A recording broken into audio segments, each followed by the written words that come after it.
Centro vaccinale per più di 5 mesi, il Palasport di Ponte di Piave ritorna al suo impiego originario. Nel giorno del ringraziamento a quanti hanno reso possibili le oltre 135.000 vaccinazioni, con una media di 900 al giorno, il comune di Ponte ha voluto intitolare la struttura a Sara Anzanello, campionessa del mondo di volley, morta nel 2018.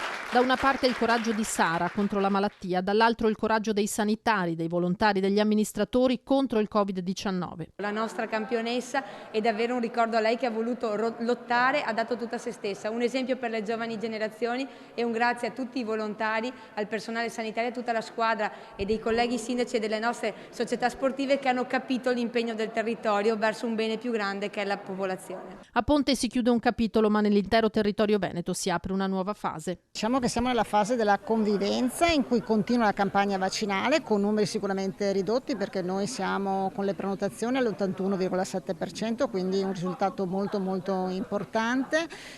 Oggi stiamo già ragionando sulla terza dose, aspettiamo le indicazioni, poi si inizierà a novembre anche con l'antinfluenzale, quindi sicuramente ancora sul campo, ma con dimensioni diverse e con presidi anche diversi. L'opera che ha fatto lo scultore che con le mani di Sara Anzanello, che si aprono al mondo, si aprono alla voglia di vivere, dimostri che questa fase è proprio quella. Oggi i cittadini hanno voglia di tornare a vivere, di tornare alla normalità. Per Nicoletta e Walter Anzanello la sorpresa di trovarsi davanti le amiche di sempre di Sara. Il mio augurio è che tutti i ragazzi che passano qui dentro possano trovare in Sara uno stimolo per fare qualcosa di più e fare quello che gli piace.